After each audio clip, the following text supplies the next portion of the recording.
গন্তব্য যতটুকু প্রস্তুতি হয় ততটুকু। যদি গন্তব্য না বুঝে প্রস্তুতিবিহীন চলাচল হয়, তাহলে আপনি যাওয়ার পর বিপদে পড়বেন, এটা সুনিশ্চিত। এখান থেকে কিশোরগঞ্জ রওনা দিলেন, প্রস্তুতি একরকম। ঢাকা রওনা দিলে প্রস্তুতি ওই রকম না, একটু বেশি, কারণ গন্তব্য একটু দূর। তাই কিশোরগঞ্জ গেলে পকেটে 100 টাকা নিয়ে গেল, মোটামুটি চলবে। কিন্তু ঢাকা রওনা দিলে 100 নিলে চলবে তো? গাড়িওয়ালার ধাক্কা খাওয়া লাগবে, ফতে নামাই দিব। যদি কয় ভাড়া দেন, আর আপনি কোন যে 50 টাকা দেবো, আইতে আবার 50, 100 টাকা লইয়া রওনা দিছি, তখন হেল্পার বলবে তাহলে ফাকুন দিয়া যাইয়া বেশি সে বেশি কাপাসিয়া নাইমা যান, অথবা গাজীপুর।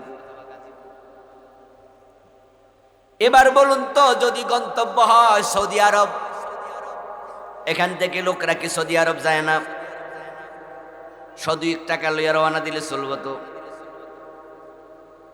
এখানে যাওয়ার জন্য প্রস্তুতিটাই একবারে ভিন্ন, সাথে পাসপোর্ট এবং ভিসাও লাগবে, লাগবে বিমানের টিকেট। তারপরে এবার যাইয়া যখন নামবেন জেদ্দায় অথবা রিয়াদ অথবা দাম্মাম, সৌদি আরবের যে কোনো এয়ারপোর্ট, তারপরে সেখান থেকে বাসায় যাওয়ার জন্য লাগবে সাথে রিয়াল, সৌদি রিয়াল, বাংলাদেশি টাকা নিয়ে গেল ওই বনি। এই প্রস্তুতি না নেয়া যদি কোনো লোক রওনা দেয় সৌদি আরব, সাথে করে পাসপোর্ট ভিসা নেয় নাই, সৌদি আরব যাওয়া লাগবে না, এয়ারপোর্ট থেকেই বাড়িতে আবার ফিরো, গো ব্যাক, গো ব্যাক, যাও, ফিরে যাও। আর যদি আপনি যান টাকা পয়সা ছাড়া, তাহলে আপনি ওই দেশে নামলেন, পাসপোর্ট ভিসা আছে, এয়ার টিকেটও আছে, নামার পর এবার যাবেন কেমনে?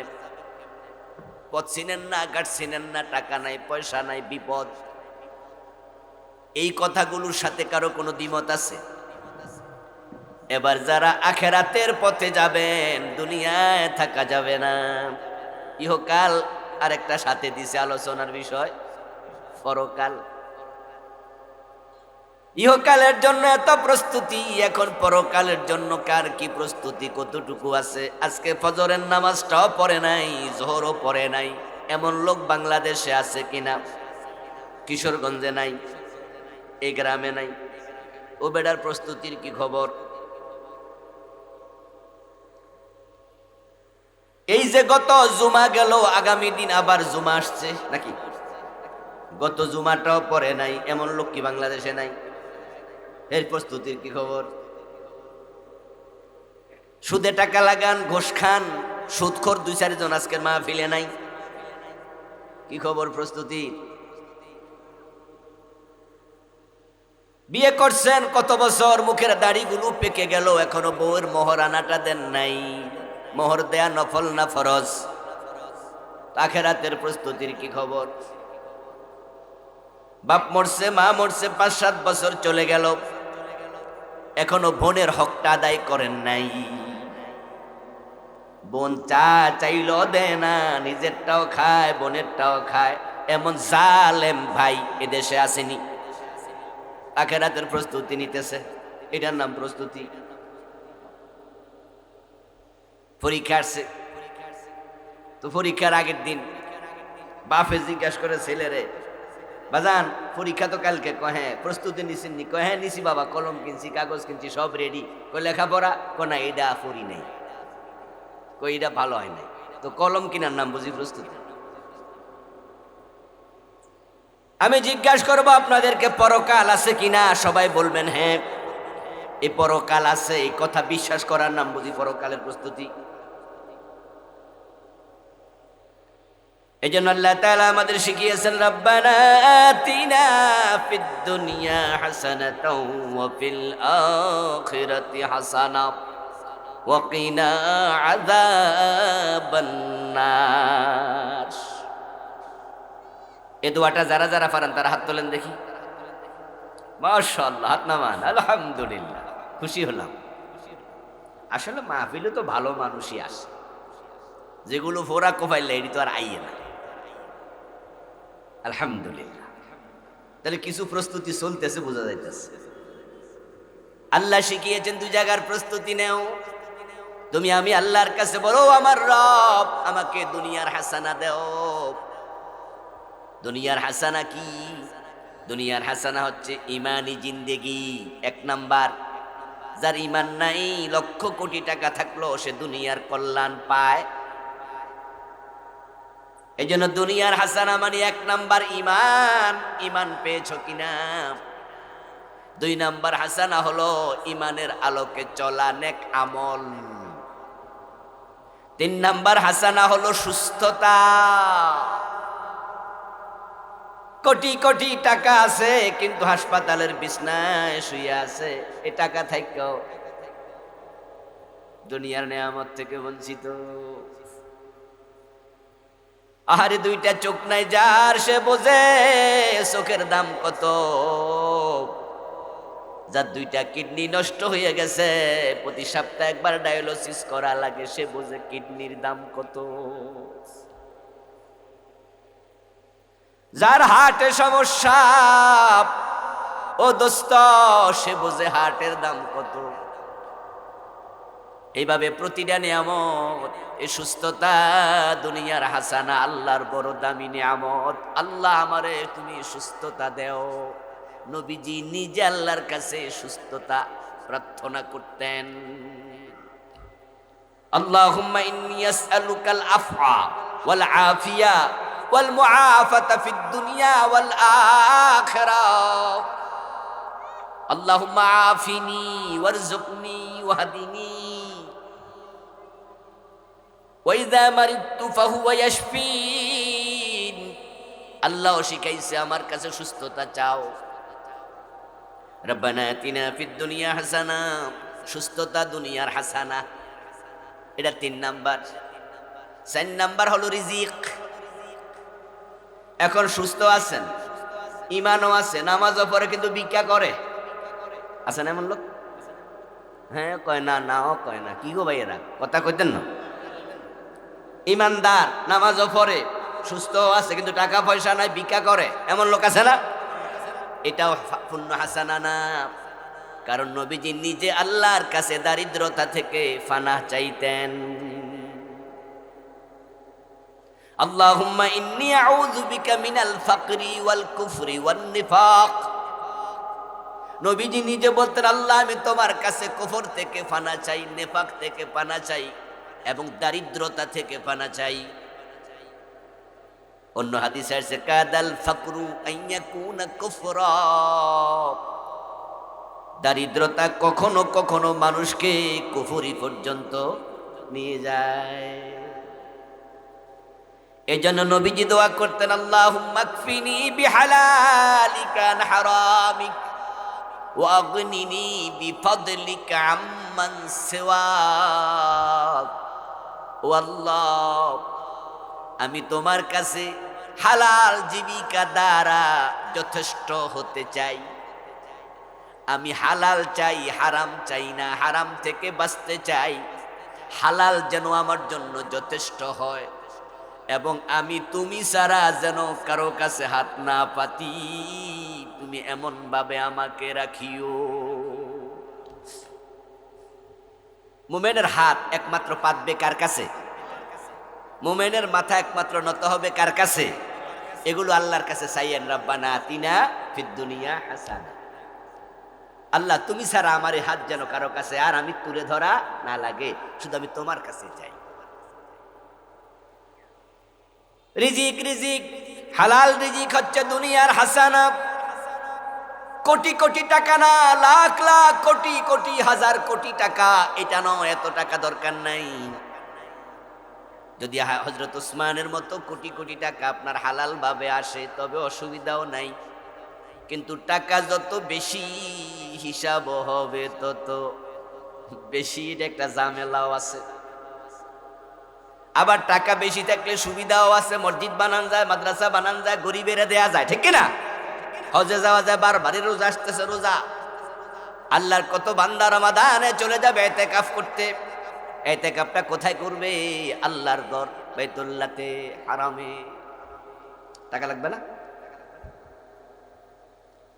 قال رسول الله صلى الله عليه وسلم العمرة في رمضان تعدل حجة।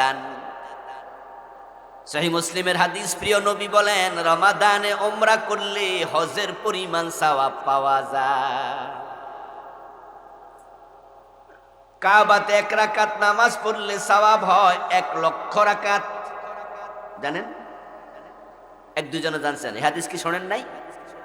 কাবাতে নামাজ পড়লে প্রতি রাকাতে কত? 1,00,000। রমাদানে এটা বেড়ে যায় 70 গুণ, আরো বেশি। তাহলে যারা রমজানে উমরায় যাবে 10 দিন যদি থাকতে পারে কত লক্ষ কোটি রাকাতের সওয়াব পাবে। উমরা করতে টাকা লাগবে না। মান বানা লিল্লাহি মসজিদান বানাল্লাহু লাহু বাইতান ফিল জান্নাহ। যে আল্লাহর জন্য ঘর বানায়, মসজিদ বানায়, আল্লাহ তার জন্য জান্নাতে ঘর বানায়। তো মসজিদ বানাইতে টাকা লাগে না। তবে যদি ওই টাকা হয় যেই টাকা ব্যাংক ঋণ খেলাফি, মানুষের জুলুম কইরা, অন্যায় কইরা, সাদাবাজি কইরা, চুরি কইরা, ডাকাতি কইরা, দেশের টাকা লুট কইরা, পাবলিকের সম্পদ খাইয়া, ওই টাকা তার হাসানা না, বরং ওই টাকা হলো তার জন্য গজব এবং আযাব। যেই টাকা হলে মানুষ আল্লাহ থেকে বিমুখ হয়, সেই টাকা থেকে আল্লাহর কাছে আমরা ফানা চাই। আবার আমরা দরিদ্র হইয়া মানুষের কাছে হাত পাতা থেকেও ফানা চাই। উত্তম রিজিক, হালাল জীবিকা, হাসানা ফিদ দুনিয়া হাসানা। এই রিজিকের মাঝে আছে টাকা, রিজিকের মাঝে আছে স্ত্রী। একজন নেককার সুন্দর স্ত্রী, এটা দুনিয়ার হাসানা। قال رسول الله صلى الله عليه وسلم الدنيا كلها متاع وخير متاع الدنيا المرأة الصالحة। নবীজি বলছেন তামাম দুনিয়া সম্পদ, তামাম দুনিয়ার সকল মাখলুক জরুরি, প্রয়োজনীয়। আর দুনিয়া যত সম্পদ আছে, জরুরি জিনিস আছে, তার মাঝে একজন নেককার স্ত্রী হলো সবচেয়ে দামি সম্পদ। স্বর্ণের খনির চেয়েও একজন নেককার স্ত্রীর মূল্য বেশি। এবং সে যদি স্ত্রী সুন্দরী হয় তাহলে তার সাথে আরো হাসানা যোগ হয়। কারণ স্ত্রী যদি সুন্দরী হয়, রাস্তায় বেপর্দা নারীর দিকে চোখ যাবে একটু কম। আপনার একটা পাজারো জিপ আছে, ওই জিপে করে আপনি ঢাকা যাচ্ছেন, রাস্তার পাশে একজন এলিয়ন গাড়ি নিয়ে যাইতেছে, আপনারটার দাম হলো 1.5 কোটি, পাজারো জিপের দাম 1 কোটি, 1.25 কোটি, 1.5 কোটি, 2 কোটি, আরো বেশি কম। আর এলিয়নের দাম হলো 35 লাখ, 32 লাখ। এখন এলিয়ন প্রাইভেট কার লইয়া একজনে যায়, আর আপনি পাজারো জিপে করে যাচ্ছেন। এখন এলিয়নের দিকে তাকাইলে আপনার লোভ জাগবে নাকি? আপনি কইবেন যে 3টা-4টা বেচলে আমারটার দাম হইব। আপনি জীবনও মনে মনে বলবেন না, আরে আমার যদি একটা এলিয়ন গাড়ি থাকে। আপনি কইবেন আমার তো পাজারো আছে, এলিয়ন দিয়ে আমি কি করব? কিন্তু যার আছে একটা সাইকেল, হেতে প্রাইভেট কার দেখলে একটু লোভ জাগে না? আরে মনে মনে চিন্তা জাগেনি, আরে যদি একটু প্রাইভেট কার একখানা আমার থাকতো। তো যার বউ কালা ও সুন্দর সুন্দরী মেয়ে দেখলে তার অন্তরে তার প্রতি আকর্ষণ জাগার সম্ভাবনা আছে, এটা অস্বীকার করার কোনো সুযোগ। তাই নবীজি সাল্লাল্লাহু আলাইহি ওয়াসাল্লাম বলতেন তুনকাহুল মারআতু লি 40 লিজামালিহা ওয়া লিহাসবিহা ওয়া লিমালিহা ওয়ালিদিনিহা ফাসবার বিজাতিদ্দিন তারবাত ইয়াদাক। মেয়েদেরকে 4টি গুণাবলী দেখে বিয়ে করা হয়, তার মাঝে 1 নাম্বার হলো তার সৌন্দর্য। দিনদারিও আছে, এটা 4 নাম্বার। পরে 4 নাম্বারে বলে আবার বলতেছে দিনদারিকে প্রাধান্য দিও, কিন্তু শুরু করছে সৌন্দর্য দিয়ে। তাই নবীজির কাছে যখন কোনো সাহাবী গিয়ে বলতো, ইয়া রাসূলুল্লাহ, আমার বিয়েতে আপনার দাওয়াত, আগামী সোমবারে আমার বিয়ে, আপনি একটু থাইকেন, বিয়েটা পড়াইয়া দিয়েন। নবীজির কাছে বিয়ের খবর দিলে রাসূল আগে জিজ্ঞাসা করত, তুমি কি যে মেয়েকে বিয়ে করবে তাকে দেখেছো? আর আইতাহা, তুমি কি তাকে দেখেছো? যদি বলতো না, রাসূল বলতেন ঠিক করো নাই, তুমি যে তাকে আগে দেখো, কারণ তোমার চোখে যদি সুন্দর লাগে তাহলে বিয়ে করো। ফাইন্নাহা আহরা আন ইউদামা বাইনাকুমা, যে তোমার পছন্দ হয় তারপরে বিয়ের ব্যাপারে আগাও, তাহলে তোমাদের দাম্পত্য জীবনটা একটু সুন্দর হবে, সুখী হবে। আগে দেখো, দেখো, তাকে দেখো। আজকে কি মহিলা প্যান্ডেল আছে? এখন আজকের মহিলা প্যান্ডেলে যে বোন আমার একটু কালো, ওইটুকু আসুই না বদদোয়া দেয়া শুরু করছে। হুজুর, তাইলে আমরা যারা কালা, আমরা বিয়া করব কে? আবার বোন, এবার আপনার পক্ষে আমি আসতেছি। চামড়া কালো হলে সুন্দর নয়, তাও কিন্তু না, কালোর মাঝেও সৌন্দর্য আছে না নাই? এজন্য কালো মহিলা সুন্দর জামাই বেশি পায়,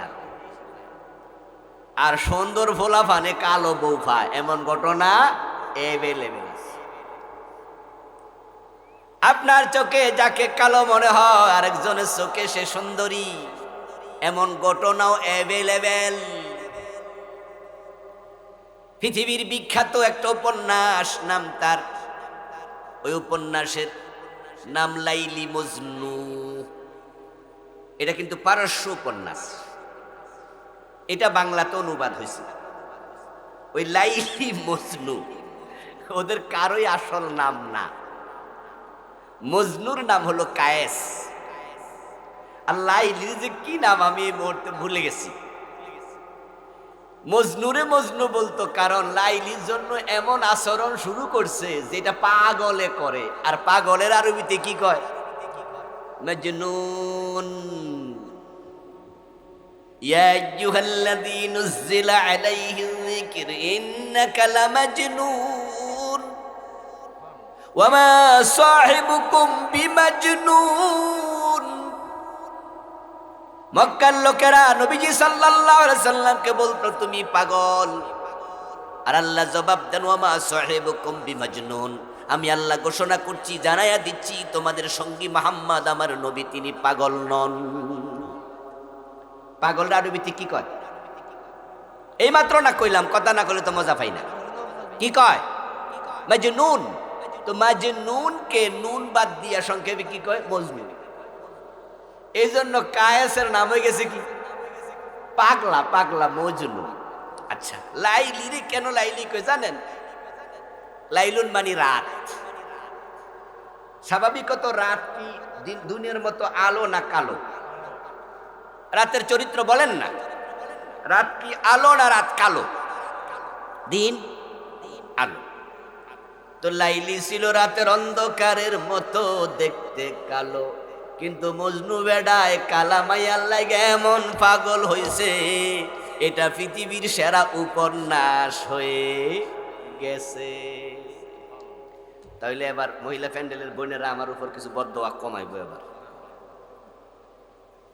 তবে হ্যাঁ দোস্ত, আপনি দেখে বিয়ে করুন, কারণ সুন্দরী আপনার চোখে যাকে সুন্দর মনে হয়, ওই সুন্দর স্ত্রী যদি সালেহা হয়, নেকবাক্ত হয়, নেককার হয়, একজন নেককার স্ত্রী পৃথিবীর সবচেয়ে বড় হাসানা।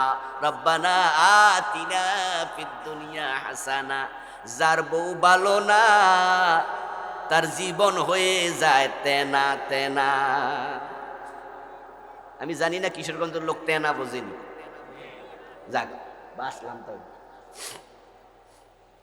কাপড় চোপড় নষ্ট হইতে হইতে যখন ন্যাকড়া হইয়া যায় এটারে কিতা কয় তেনা। যার বউ ভালো না তার জীবন হইয়া যায় তেনা তেনা। আরে শান্তি ফলাই যায়, ফলায় ফলায় এলাকাতে শান্তি থাকে না। কোটি কোটি টাকার মালিক হইয়া পাগল হয়ে যাওয়া লাগে, পাগল। কি করবেন? 2-3টা বাচ্চা হয়ে গেছে, এখন তো বউ খারাপ, তালাক যে দেবেন বাচ্চাদের দিকে তাকাইয়া তালাক দেয়া যায় না, সামাজিক স্ট্যাটাস নষ্ট হয়। কিন্তু ঘরে আইলে কোনো শান্তি নাই। বেডিরে কথা কইলে আগে বেডি খেপা থাক, মাঝে মাঝে মারতে পর্যন্ত আসে, স্বামীর গায়ে হাত তোলে, এমন জালে মহিলা আছে না। শুক্রবার অফিস করে, এক ডাক্তারের কাছে যাইয়া রুগী বলতেছে, স্যার আমার বউ আমার কথা শোনে না, কথা কইলে খেপা যায়, বউরে থামানোর ওষুধ আসেনি। ডাক্তার কয় ব্যাক কল, শুক্রবার অফিস করি, তুই বোঝোস না আমার দশা কি? তুই যে বউ থামানোর ওষুধের জন্য আইস, শুক্রবার আমি অফিস করতেছি, বোঝোস না? বন্ধের দিন মানুষ বাড়ির থায় না, অফিসে থাক। কথা কয় না, বন্ধের দিন কই থাক? আর হে ডাক্তার কই আছে? হে বেটা কই কারে কেডা থামাইবো, আমার খবর কি, বোঝোস না?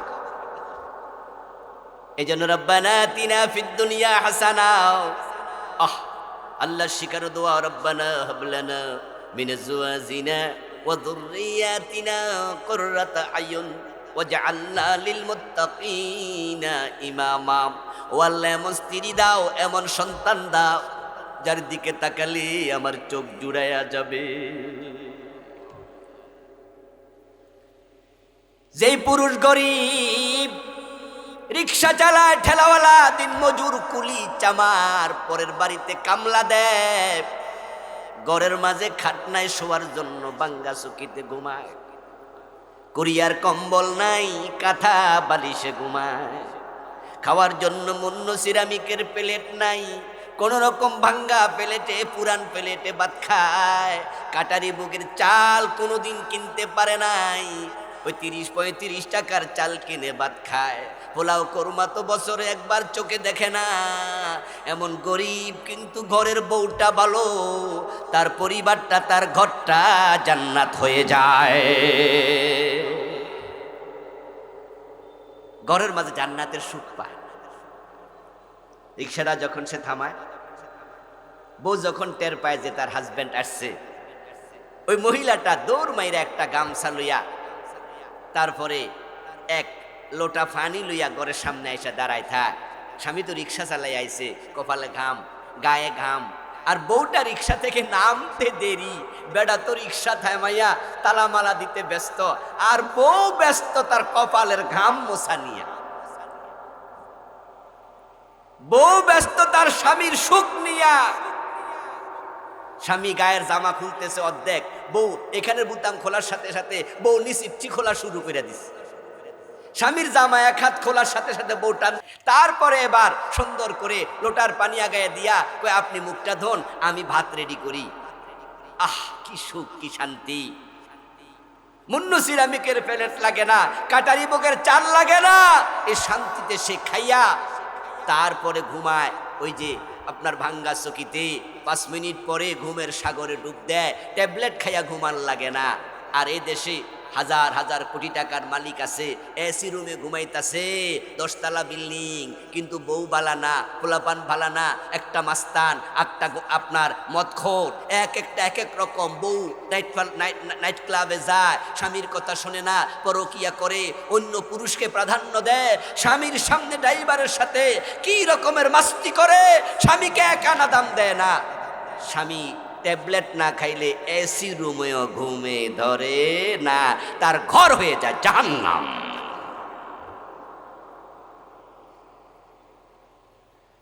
হাসানা, উত্তম সন্তান হাসানা, উত্তম স্ত্রী হাসানা, উত্তম সন্তান, এমন সন্তান আল্লাহ দাও যে সন্তান দুনিয়ায় তাকালে চোখ জুড়াবে, ওই সন্তানের পরিচয় দিলে সম্মান পাওয়া যাবে। আর মরার পর হাসরের ময়দানে যে সন্তানের উসিলায় বাবার মায়ের মাথায় নূরের তাজ মিলে যাবে এবং ওই সন্তান মা বাবাকে সুপারিশ করে একসাথে আল্লাহর জান্নাতে যাবে। এই কথাগুলো আমি হাদিস থেকে তো শোনালাম। সন্তানের কারণে মা বাবার মাথায় নূরের তাজ দেবে, হাদিস নাই? সন্তান মা বাবার জন্য সুপারিশ করবে, হাদিসে নাই? হ্যাঁ, উত্তম সন্তান দুনিয়ার হাসানা। এভাবে দুনিয়ার নাজ নেয়ামত এগুলো সব হাসানা। আমরা আল্লাহর কাছে এগুলো চাই, এগুলো চাইব। এবার বলুন তো, এরকম আপনি সবই পাইলেন, পাওয়ার পরে দুনিয়াতে থেকে যাওয়া যাবে তো? এক সেকেন্ডের নেই ভরসা, মরণ ঘাড়ের পরে। বিপুল সম্পদ করছো জড় বুক বিলাসের তরে। বুলবুল পাখির নেং এসে চিনু হেতাও, বেদে চিনু বাসা বড়ই মমতায়। সময় হলে শেষ সেরে পরিবেশ, যেতে হবে সেথায় নিয়তি যেথায়, হয়তো গাছতলায় না হয় বাঁশতলায়। টাকা পয়সাও আছে, সুন্দরী বউ আছে, ভালো ছেলেও আছে, সব আছে, কিন্তু তুমি নাই। কয়েকদিন পরে মসজিদের মাইকে এলান করা হবে, অমুক চৌধুরী সাহেব আজ রাত 4:30 বাজে দুনিয়া শেষ নিঃশ্বাস ত্যাগ করেছেন, বাদ জোহর তার জানাজা, তুমি চলে গেলে। এই বাড়ি গাড়ি সব থেকে গেল, এমন কবরে রাখবে যেখানে একটা বিছনা চাদরও নেই। তোমার মৃত্যু থেকে তোমার পরকাল শুরু। এজন্য দুনিয়ার হাসানা আমরা আখেরাতের হাসানাকে যেন ভুলে না যাই। দুনিয়ার কল্যাণ পাই আখেরাত ভুলিও না। দুনিয়ার হাসানা মানে দুনিয়ার টাকা পয়সা, বাড়ি গাড়ি, সুন্দরী নারী সব ঠিক আছে, কিন্তু যে আখেরাতের কথা ভুলে যায়, এ দুনিয়ার হাসানা তার জন্য গজব হয়। সুম্মা লাতুসআলুন্না ইয়াউমাইযিন আনিন নাঈম। যে নেয়ামতগুলো দুনিয়া আল্লাহ আপনাকে দিয়েছেন, কোরআনে আল্লাহ বলে আমি সবগুলার ব্যাপারে তোকে প্রশ্ন করবই। এই চোখ হাসানা, সুস্থতার কথা বলেছি। এই চোখ দিয়া কি মোবাইলে সারাক্ষণ কি শুধু ভিডিও দেখছ, নাটক আর সিনেমা দেখছ, নায়িকাদের গান শুনছ, নাকি তুই এ চোখ দিয়া কোরআন তেলাওয়াত করছ, কোরআন শরীফ পড়ছস? এ মুখ দিয়েছি, এ মুখ দিয়া ইসলামের বিরুদ্ধে কথা বলেছিস, নাকি ইসলামের পক্ষে কথা বলেছিস? মুখ দিয়ে আল্লাহু আকবার বলে না, নারে তাকবীর বলে না, এমন লোক কি বাংলাদেশে নাই? আপনারা তো সচেতন মানুষ। কয়দিন আগে দেখেছেন যে জগন্নাথ বিশ্ববিদ্যালয় নির্বাচন হয়েছে, ছাত্র সংসদ নির্বাচনের আগে দিয়ে একটা মিছিলে একটা মেয়ে নারে তাকবীর বলছে, বলাতে অন্য মেয়ে ছেলেরা তার মুখ থেকে মাইক কথা কয় না। বাকিটা যারা দেখছেন তারা তো কমপক্ষে হেয় মেয়েও কইবেন, তাইলে না আগাইতাম। যে বলছে নারে তাকবীর, তার মুখ থেকে মাইকটা কেড়ে নিয়ে গেল। শুধু কেড়ে নেয় নাই, ভুয়া ভুয়া ভুয়া। মেয়েটার বিরুদ্ধে তারা ভুয়া স্লোগান দিয়া মেয়েটাকে বেজ্জতি করলো, অপমান করলো। পরে মেয়েটা সাক্ষাৎকার দিয়েছে, টেলিভিশন চ্যানেলে বলছে নারে তাকবীর তো কোনো দলের স্লোগান না, এটা তো সকল মুসলমানের স্লোগান, ঠিক না? ওয়াকাব্বিরহু তাকবীরা ওয়া রাব্বাকা ফাকাব্বির। তোমার রবের তাকবীর বলো। মুসলমানের জন্মের পর কানে আজান হয়, প্রথম শব্দ আসবে আল্লাহু আকবার। তারপরে দিনে 5 বার আমাদেরকে ডাকা হবে আল্লাহু আকবার, হাইয়া লাসসালাহ। আমরা যখন মরে যাব, আমাদের খাটিয়া শোয়াইয়া ইমাম সাহেব আবার শেষ বিদায়ের নামাজ পড়াবে। নামাজ শুরু হবে আল্লাহু আকবার। তোমার জীবনে শুরু হয়েছিল তাকবীর দিয়ে, জীবনের শেষেও আবার সালাত হবে বিদায়ের তাকবীর দিয়ে। আর মাঝখানে তুমি নেতা হইয়া দলের পোষণ দিয়া দলের কথা বলে তাকবীর তুমি দেও না। তাকবীর দিলে তোমার দলে পদ থাকবে না। আল্লাহু আকবার বললে বোঝা যাবে তুমি অমুক দলের লোক না। আমি তো বলি যেই দলে গেলে তাকবীর দেয়া যায় না, ওই দল করা মুসলমানের জন্য হারাম হারাম হারাম।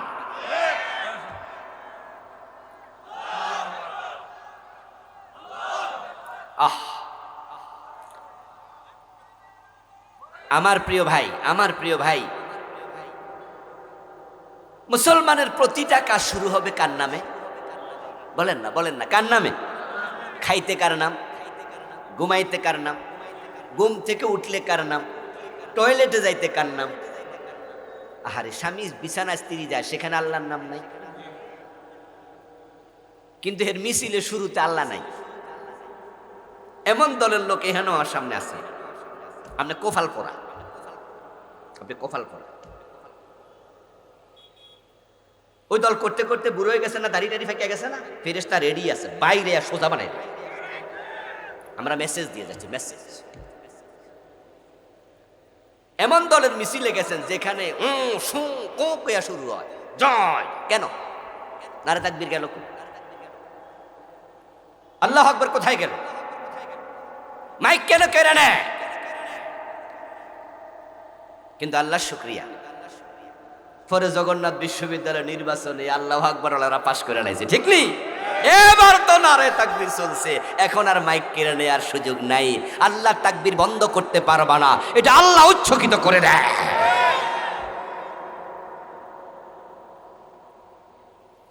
আমার বন্ধু, দুনিয়া পাই আখেরাত ভুলে যেও না, কারণ তুমি যদি আখেরাত ভুলে যাও, এই দুনিয়া তোমাকে ধ্বংস করে ছেড়ে দেবে।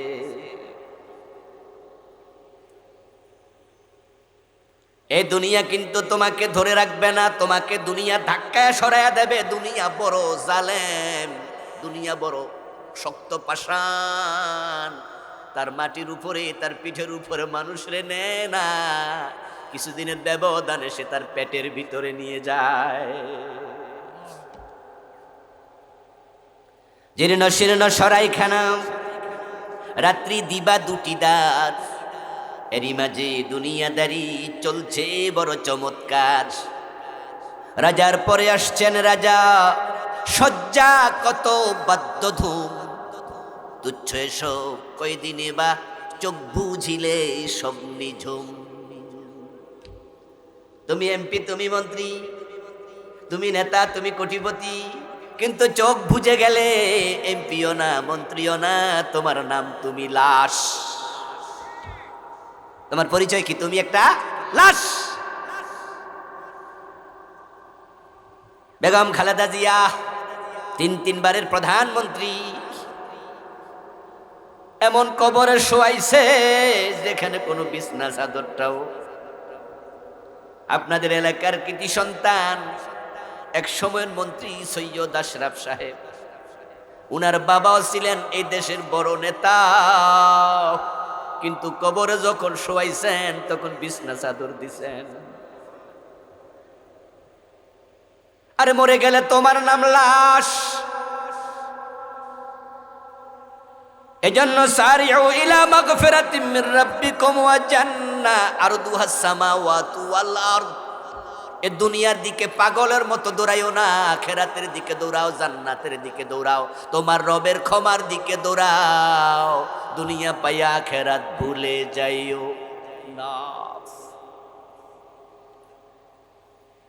যে ব্যক্তি দুনিয়া আখিরাত না ভুলে কাজ করে, হিসাব করে করে, কোন কথা বলার আগে মনে মনে ভাবে এই কথাটা বললে গুনাহ হবে কিনা, তখন সে আর বলে না।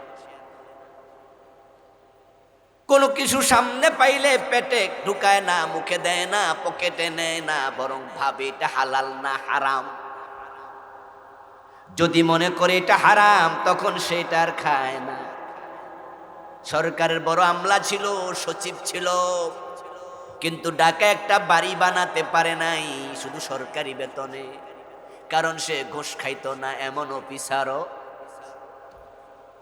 আবার পুলিশের মাত্র এসআই, 10 তলা বিল্ডিং এর মালিক, এমন ঘুষখোর অফিসার আছে। আপনাদের হারুন আঙ্কেলের কি খবর? এই যে হারুন আঙ্কেল, হাজার হাজার কোটি টাকা মালিক, বেনজির নাম শুনেছেন? আমেরিকায় অনেক বাড়ি। প্রশ্ন হলো বেতন কত? আচ্ছা, এবার একটা জিনিস জিজ্ঞেস করি, উনারা মরবে না? বলেন না, বলেন না, কথা বলেন না, মরবে না? আচ্ছা, এই বাড়ি গাড়ি সাথে যাবে তো? টাকা পয়সা যাবে তো? চোখ বুঝিলে স্বপ্নি ঝুম। যে মানুষগুলো দুনিয়া হারাম খায় না, যা মুখে আসে তা বলে না, মিথ্যা বলে না, গীবত করে না, শেকায়াত পরনিন্দা পরচর্চা করে না, আখিরাতের কথা ভোলে না, ওই মানুষগুলোর আমলনামায় আল্লাহ ডান হাতে দেবে। আর যারাতে আমলনামা ডান হাতে দেবেন, বিনা হিসাবে আল্লাহ আখিরাতে তাকে জান্নাত দিয়ে দেবেন। তবে ওয়াজ করা যত সোজা, আমল করা তত সোজা না।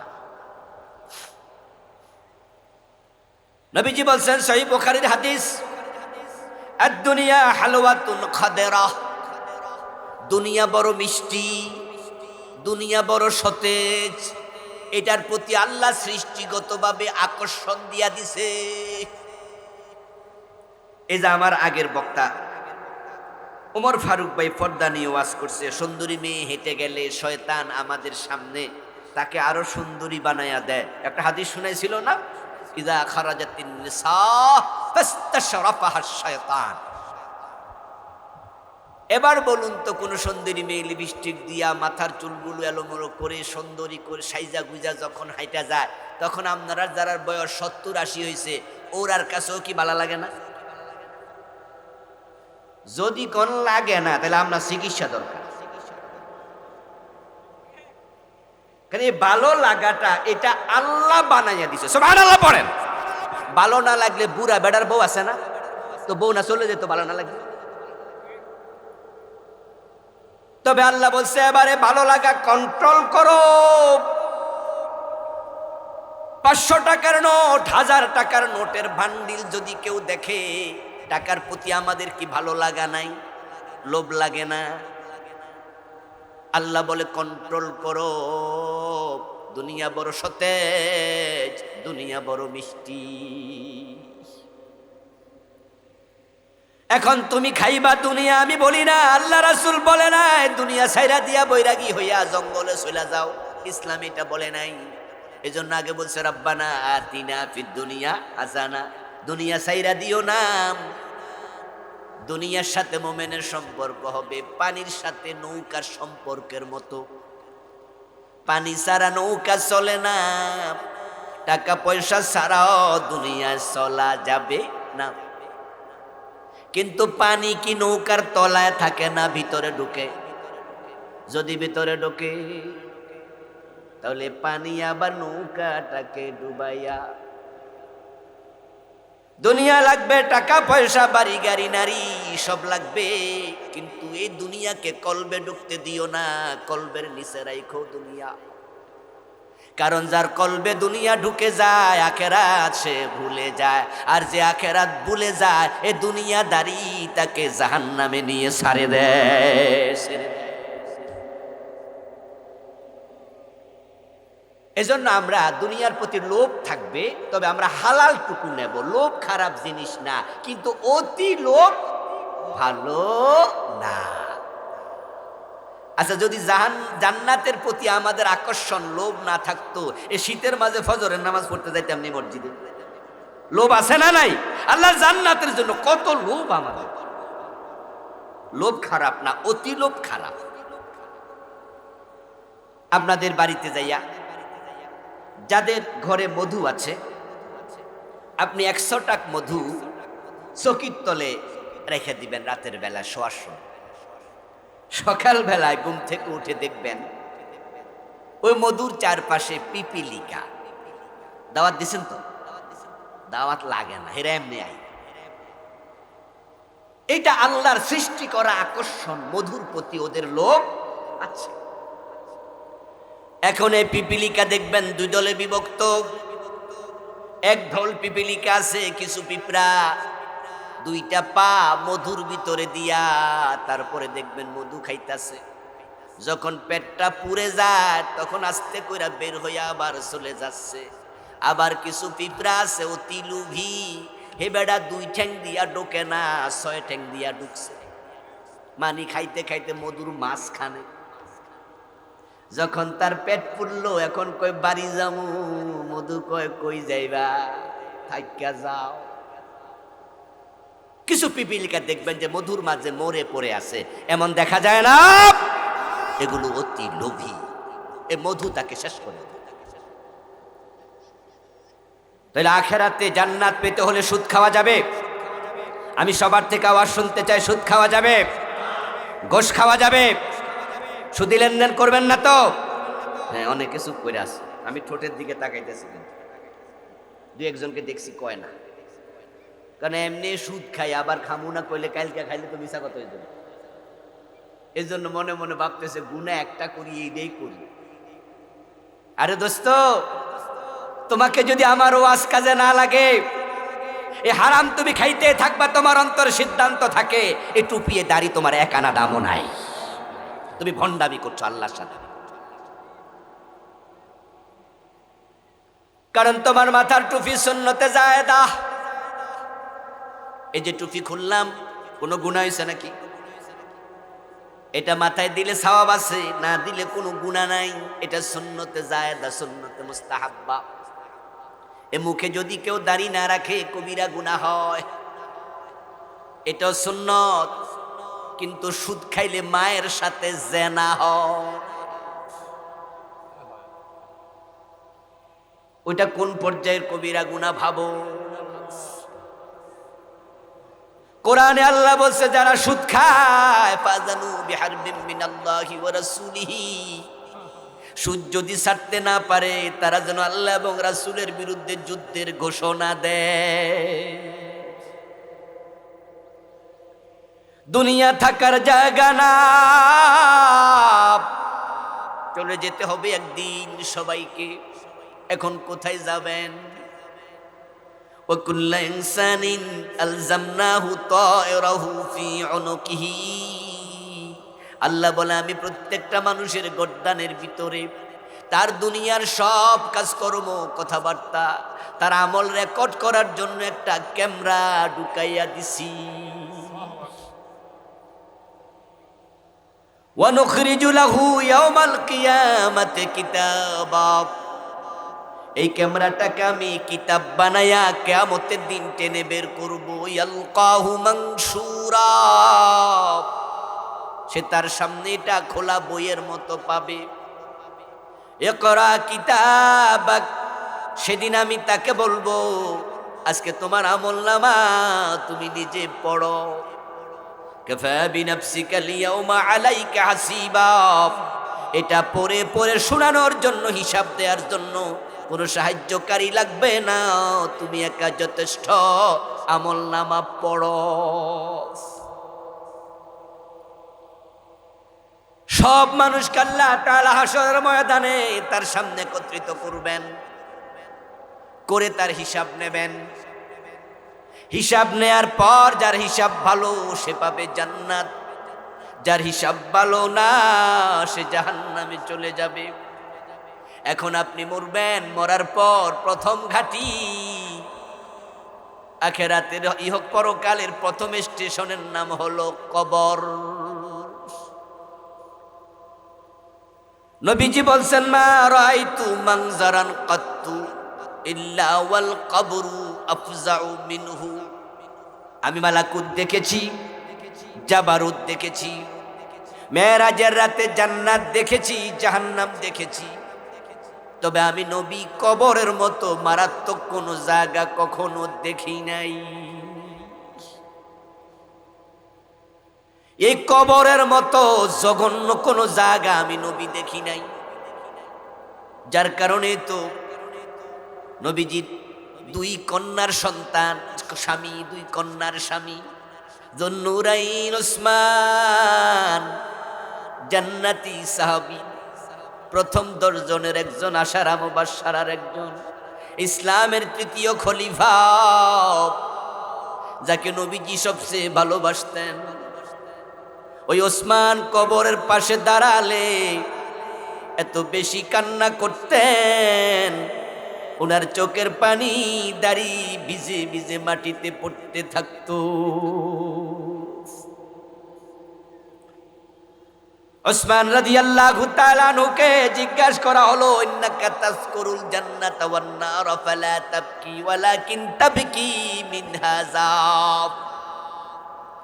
ওসমান, আপনি জান্নাতের আলোচনা করেন, জাহান্নামের আলোচনা করেন, বক্তৃতা দেন, আমাদেরকে খুতবা পড়ে শোনান, কিন্তু জান্নাত জাহান্নামের আলোচনার সময় এত কাঁদেন না, কবর দেখলে এত কেন কান্না করেন? ওসমান জবাব দেন, নবীজি থেকে শুনেছি কবর হলো জান্নাতের সব গাটি, আখেরাতের সব গাটির প্রথম গাটি। যে কবরে ধরা পড়বে সে কোথাও সারা পড়বে না, সারা পাবে না। আমি ওসমান জানি না কবর আমার সাথে কি আচরণ করে। ও দোস্ত, আমরা কবরে থাকবো।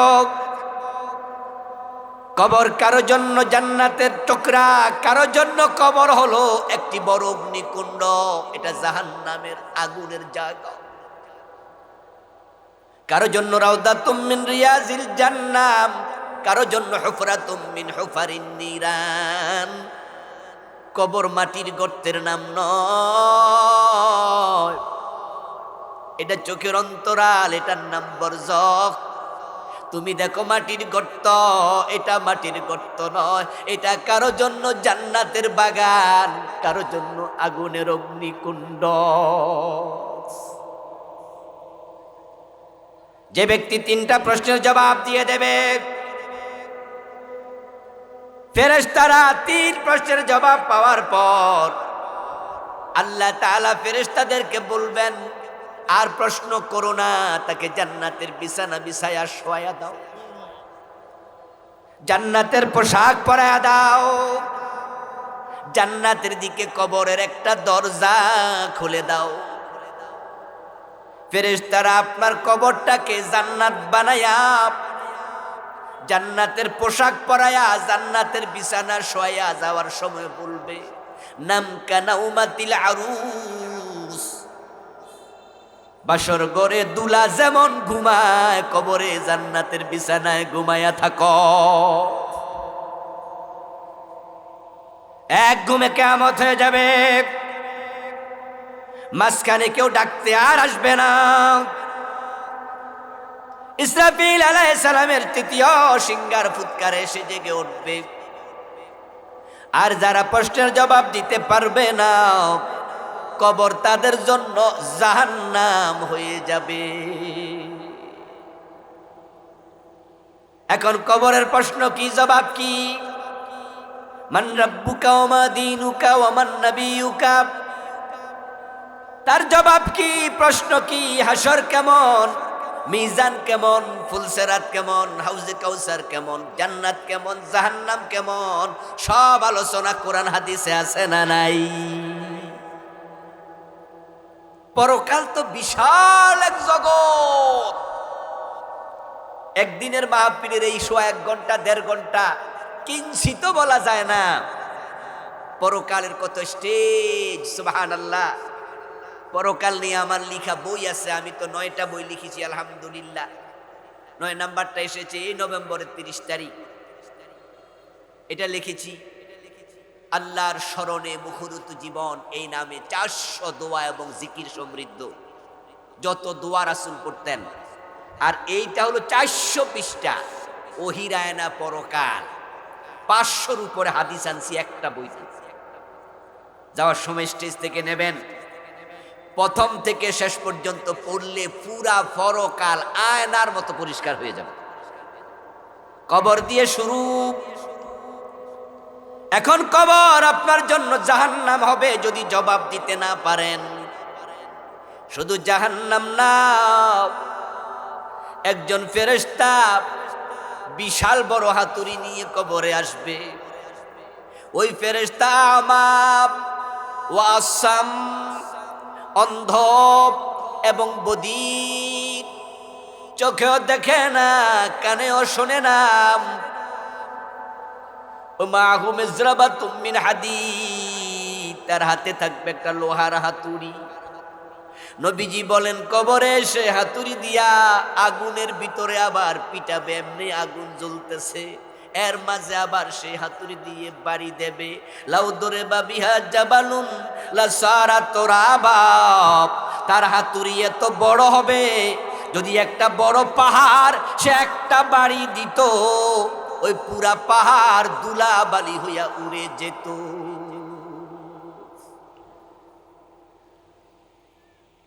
কিন্তু মৃত ব্যক্তি ওই কবরস্থ লোকের চিৎকার সে শুনবে না, কারণ সে বদিশ। আপনার কাকুতি মিনতি সে দেখবে না, কারণ সে অন্ধ। এর মাঝে কবরের ভিতরে ৯৯টা সাপ আল্লাহ ঢুকাইয়া দেবেন। ওই সাপের নাম হবে তিন্নিন। নবীজি বলছেন তানহাসুহু ওয়া তালদাগুহু ইলা ইয়াউমিল কিয়ামাহ, তুমি তো কবরে কিয়ামত পর্যন্ত আসো, ওই ৯৯ সাপ কিয়ামত পর্যন্ত কবরে তোমাকে সবল দিতে থাকবে। লা ইয়াজিদু হামওয়াতাহা ৪০ খারিফা। ওই সাপ যদি কাউকে একবার সবল দেয়, তার বিষ থাকে ৪০ বছর। লাউ আন্না তিন্নিনা মিনহা নাফাখা ফিল আরদি মান বাতাতা খাদরা। আরে কবরের আলোচনা রাসূল কত সুন্দর করে করে বলছে। এই যে ৫০০ হাদিস তো বাড়ির কাছের কথা না, এগুলো হাদিস থেকে আমরা বলছি। ওই তিন্নিন সাপ রাসূল বলে যদি দুনিয়ার দিকে একটা নিঃশ্বাস ছাড়ত, তার নিঃশ্বাসে এত বিষ তামাম দুনিয়ার সবুজ গাছপালার জন্ম নিত না।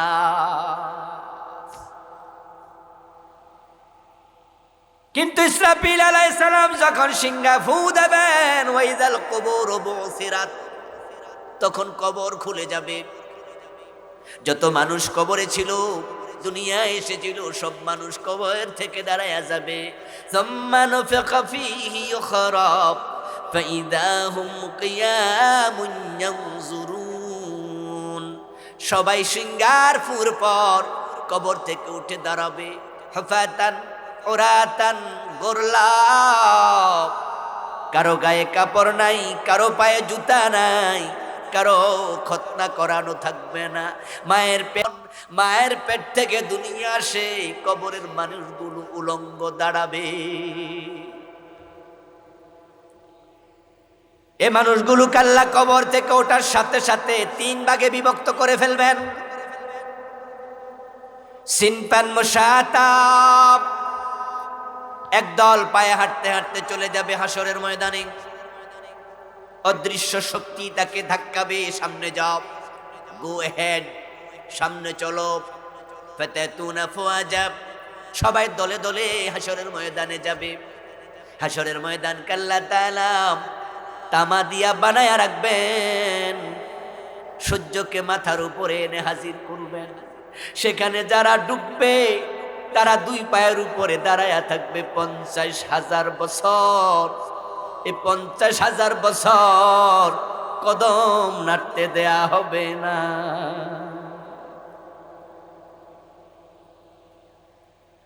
এবং সূর্যের তাপের কারণে গা থেকে ঘাম বেরিয়ে, নবীজি বলছেন কারো টাকনু ডুবে যাবে, কারো হাঁটু ডুবে যাবে, কারো মাজা ডুবে যাবে, কারো কল্লা মাথা পর্যন্ত ডুবে যাবে।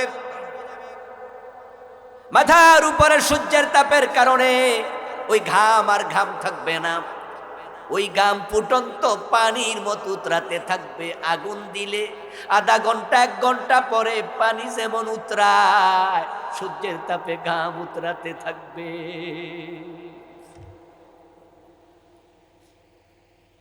তারুজুল মালাইকাতু ওয়ার রূহু ইলাইহি ফি ইয়াউমিন কানা মিকদারুহু ৫০,০০০ সানা।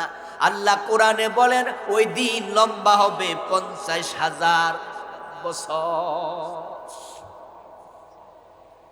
এই হলো একদল। ওয়াসিনফান রুকবানা, আরেক দল মানুষ বড় সৌভাগ্যবান, তারা কবর থেকে ওঠার পর হাসরের ময়দানে যাওয়া লাগবে না। কবর থেকে উঠে দেখবে কবরের পারে ফেরেশতারা জান্নাতের গাড়ি নিয়ে দাঁড়ায় আছে। তাদেরকে জান্নাতের গাড়িতে তুলে বসাবে। ওই গাড়িটা হাসরের মাঠে ঢুকবে না, আমার রাসূল বলেন সাবআতুন ইউজিল্লুহুমুল্লাহু ফি যিল্লিহি ইয়াওমা লা যিল্লা ইল্লা যিল্লুহু। 7 ধরনের মানুষ ওই গাড়িতে করে আর সে আজিমের নিচে চলে যাবে, তারপরে সেখানে 8-10 মিনিট থাকবে, তারপর বিনা হিসাবে জান্নাতে ঢুকে যাবে। ইমামুল আদিল, এই 7 ধরনের ব্যক্তির মাঝে 1 নাম্বার হলো যে ন্যায় বিচারক নেতা। জালেম নেতা নয়, ন্যায় বিচারক নেতা। চোর বাটপার নেতা নয়, সৎ নেতা। চাঁদাবাজ নেতা নয়, ভালো নেতা। তারা আরশের আজিমের নিচে জায়গা পেয়ে যাবে। সবাই কি এমপি হওয়ার পরে চুরি করে? কথা বলেন না। সবাই কি মন্ত্রী হওয়ার পরে চুরি করে? বাংলাদেশেও তো আমরা 2 জন মন্ত্রী পেয়েছিলাম, যাদের মন্ত্রণালয়ে 5 বছরে 1 টাকার দুর্নীতি পাওয়া যায় নাই। ফখরুদ্দিন মঈনুদ্দিন সরকার টর্চলাইট দিয়া খুঁজছে, মাইক্রোস্কোপ দিয়া খুঁজছে, তাদের মন্ত্রণালয়ে 1 টাকা ঘোষ পায় নাই, দুর্নীতি পায় নাই। আপনারা না দইরা ফাঁসি দিয়ে দিচ্ছেন, কারণ আপনাদের কাছে তো ভালো মানুষের দাম নাই, দাম হলো চোর আর বাটপারের। ভারতের সাবেক প্রেসিডেন্ট এপিজে আব্দুল কালাম, উনি বলছিলেন যে তোমাদের বিবেক তো মরে গেছে। এক বক্তৃতায় বলছেন ইন্ডিয়ার মানুষকে, এটা বাংলাদেশের সাথে মিলে আরই। উনি বলছেন কেউ 100 টাকা চুরি করলে তোমরা তারে গাছের সাথে বাইন্দা ফিরাও, আর যারা 1000 কোটি টাকা দেশে চুরি করে তাদেরকে ভোট দিয়া নেতা বানাও। 100 টাকা চুরি করলে ফিডা, মসজিদের জুতা চোর ধরতে পারলে কি করে? ওরে বাবা রে বাবা, সব মুজাহিদ হইয়া যায়। যে বেটা টিকটিকি দেখলে লাভ মারে, সে বেটাও বীর বাহাদুর হইয়া কিল মারে। বাড়ি যাইয়া বোর কাছেও গল্প করে আজকে জুতা চোর ফিডাইছে। মসজিদে জুতা চোর ফিডাও। আর যারা দেশের শত শত কোটি টাকা ব্যাংক ঋণ খেলাপি, দেখলাম পত্রিকায় একজন এমপি প্রার্থী হবে, ঋণ 1700 কোটি টাকা। এ বেটার সম্পদ আসে 452 কোটি টাকা। যদি 500 কোটি টাকার সম্পদ থাকে, বাকি 1200 কোটি টাকা কই? প্রশ্ন হলে টাকা ব্যাংক থেকে নিছে, ব্যাংকের টাকা আইসে কোত্থেকে? এগুলো আপনাদের টাকা না। তো যারা আপনাদের টাকা চুরি করে হেরা রে আবার ভোট দিয়া সিল মাইরা নেতা বানায়া দেন। এপিজে আব্দুল কালাম তো ঠিকই কইছে যে 100 টাকা চুরি করলে ফিডাও, আর 100 কোটি টাকা চুরি করলে নেতা বানাও। এই জন্য আগে আমাদের চরিত্র চেঞ্জ করা দরকার। মা বাবা ভালো হলে সন্তান ভালো হয়, দেশের ভোটাররা ভালো হলে নেতারা ভালো হয়। নেতারা আমাদের কাছে 5 বছরে একবার কিন্তু আসতেই হয়, আইসা কিন্তু সালাম দিতে হয়। সালাম কি এখন আপনারা বেশি দেন না নেতারা বেশি দেন? ইয়েস, কয়দিন পরে কেডা দিব? হেরা সালাম নিব না, এখন হেরা সবাই দিতেছে।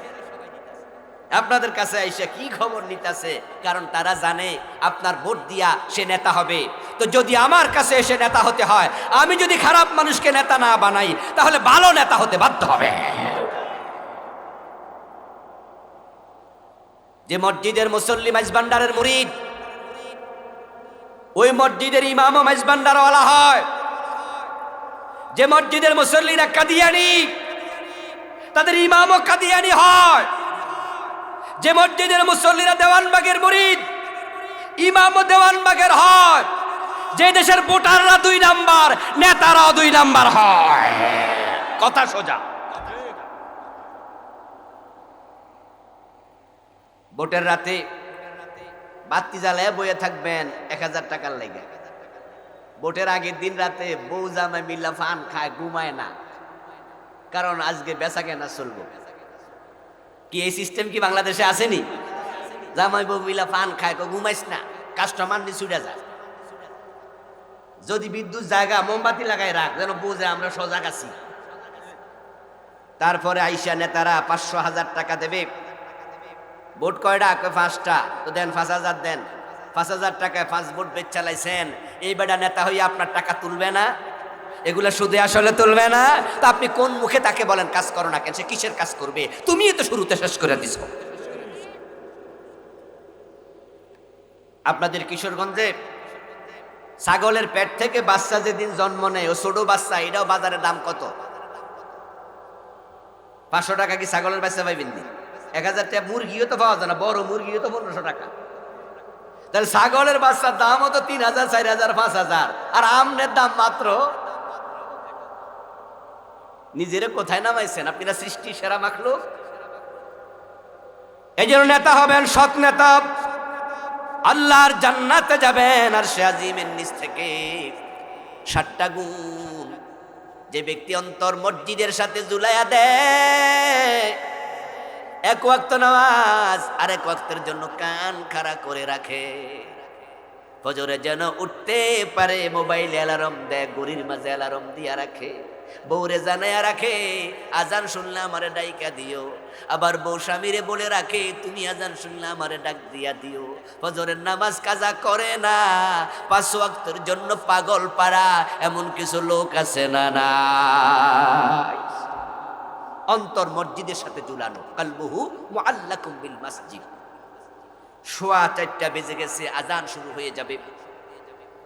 এই জন্য বিস্তারিত বললাম না। 7 মানুষ আর সে আজিমের নিচে যাবে, এই বইতে আমি বিস্তারিত লিখেছি হাদিস।